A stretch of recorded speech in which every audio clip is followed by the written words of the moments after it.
एक वाजिद नाम के मुसलमान बादशाह थे। वो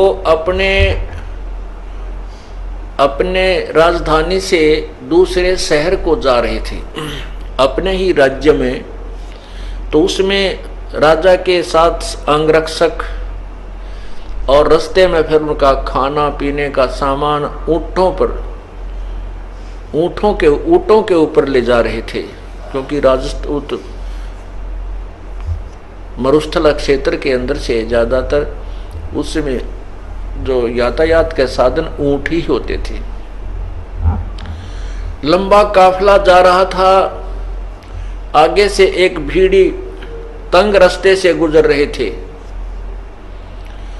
लंबा काफिला था, राजा के आगे भी सैकड़ों की संख्या में सैनिक और ऊंटों पर सवार चल रहे थे, पीछे भी चल रहे थे। बीच में राजा की सवारी ऊंट पर थी।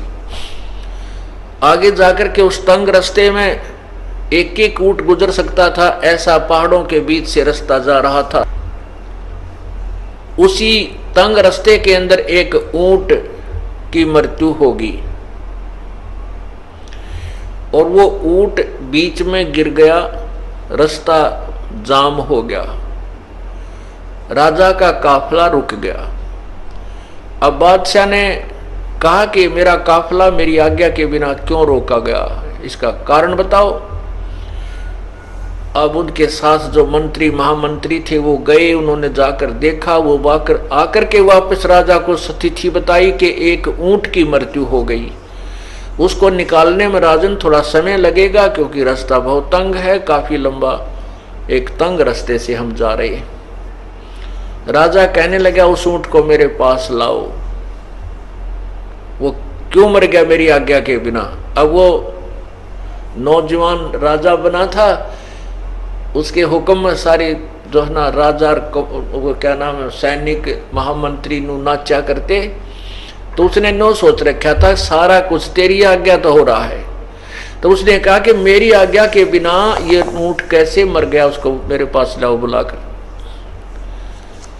उठाकर लाओ। तो सैनिकों ने मंत्रियों ने आज्ञा का पालन किया, उस ऊंट को घसीट के उठा के राजा के पास ला छोड़ा। राजा ने कहा कि ये कहाँ से मरा, दिखाओ। कान भी नो के नू, आंख भी ठीक है, मुंह भी पूरा है, हाथ टांग भी इसके ठीक है, ये मरा कैसे, कहाँ से मर गया।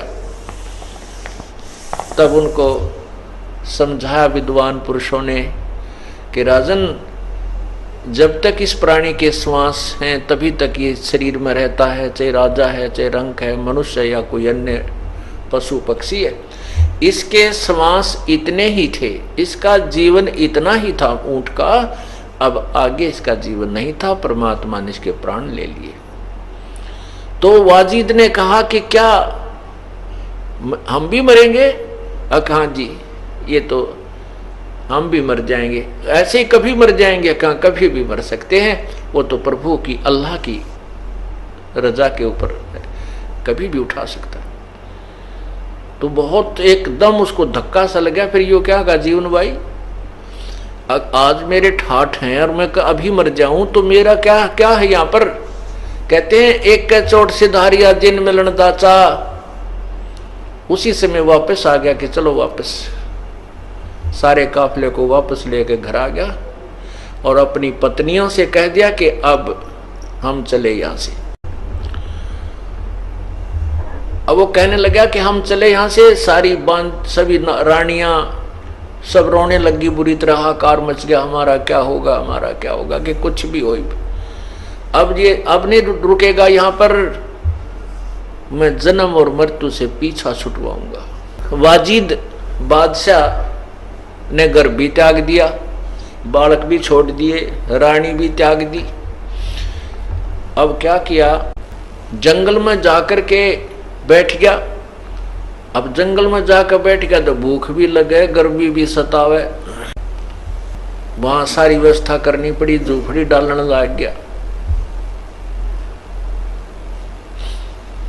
अब झोपड़ी भी डाली उसने। दिन में झोपड़ी में रहे और कभी एक गुफा भी बना ली, उस गुफा के अंदर बैठ के तप साधना करे।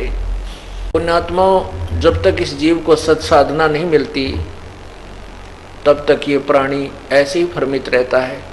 जैसे आपने धन्ना भक्त के बारे में सुना है, तो धन्ना भगत जी को जो परमात्मा मिले, उनको तत्व ज्ञान समझाया, उससे पूर्व धन्ना भगत जी के पूर्व संस्कारों से, पिछले जन्म की भक्ति के कारण और तड़फ के कारण उसने कंकर बो दी थी बीज के स्थान पर, ज्वार के स्थान पर, क्योंकि बीज को उन्होंने एक भूखे साधुओं को खिला दिया था।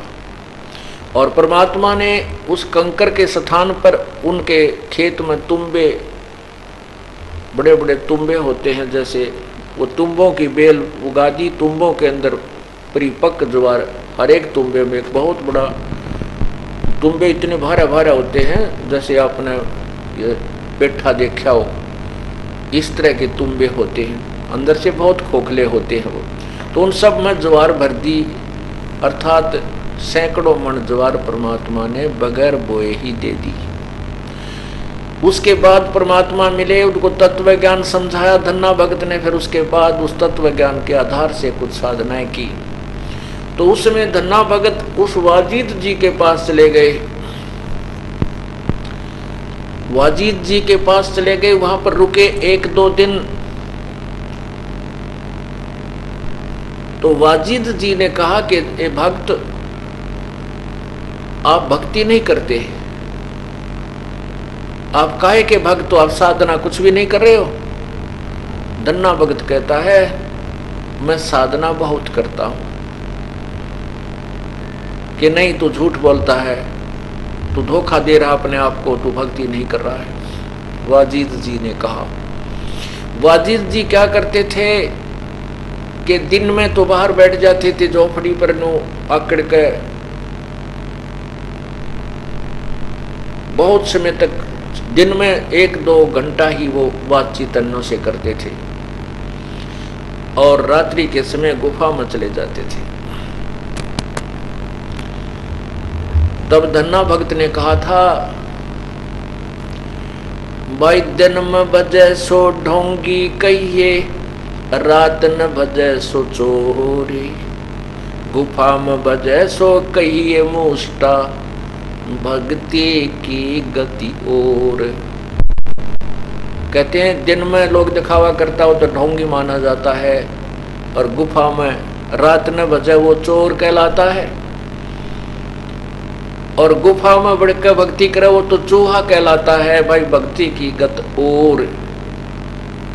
इस बात से वाजिद को बड़ा खटका लगा, कहने लगा, भाई फिर ये क्या, कैसे बात कही आपने ऐसा, और भक्ति की कौन सी स्थिति है, क्योंकि जिसको परमात्मा चाहिए वो तुरंत निर्णय मांगता है। तब धन्ना भगत ने कहा कि किसी भी इतिहास में बता दे जिसने तेरे की तरह हठ योग किया हो, और जिन्होंने ऐसा हठ योग किया उनको परमात्मा नहीं मिला।